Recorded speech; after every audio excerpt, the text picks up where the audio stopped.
wabarakatuh. Salam sejahtera bagi kita semua. Sebelumnya, perkenalkan nama saya Umi Kalsum dengan NIM C204230076. Saya mahasiswa Universitas Tadulako, program studi Manajemen Fakultas Ekonomi dan Bisnis.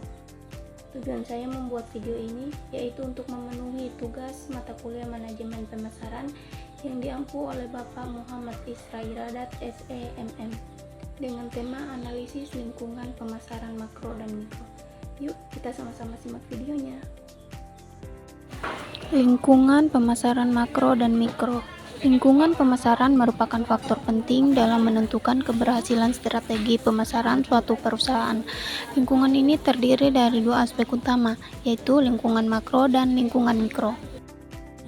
Yang pertama ada lingkungan makro. Lingkungan makro merupakan faktor eksternal yang berada di luar kendali perusahaan, namun memiliki pengaruh besar terhadap keberhasilan pemasaran. Berikut beberapa faktor utama dalam lingkungan makro. Yang pertama ada lingkungan demografis.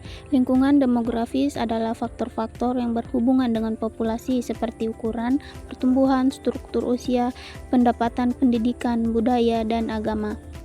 Kemudian yang kedua ada lingkungan ekonomi, yaitu kondisi ekonomi secara keseluruhan termasuk tingkat pertumbuhan ekonomi, inflasi, suku bunga, dan kurs valuta asing. Yang ketiga lingkungan alam.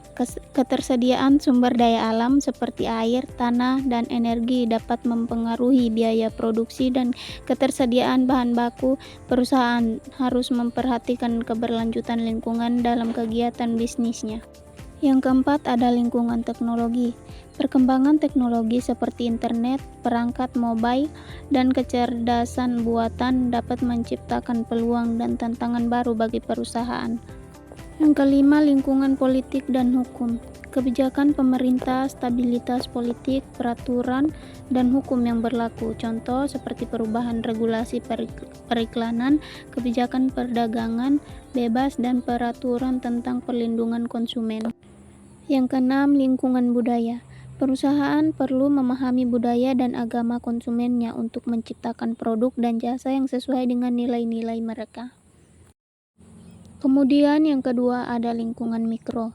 Lingkungan mikro merupakan faktor internal yang berada di dalam kendali perusahaan dan mempengaruhi kemampuan perusahaan untuk melayani pelanggan. Berikut beberapa faktor utama dalam lingkungan mikro.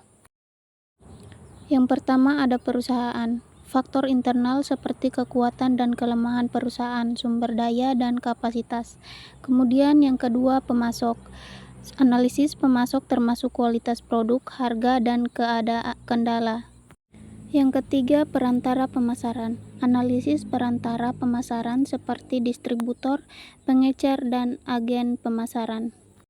Yang keempat pasar pelanggan. Kebutuhan, keinginan, perilaku, dan demografi pelanggan. Yang kelima pesaing. Analisis pesaing termasuk kekuatan dan kelemahan mereka, strategi pemasaran, dan posisi pasar. Yang keenam masyarakat atau publik. Analisis kelompok-kelompok yang memiliki kepentingan terhadap bisnis seperti media, pemerintah, dan investor.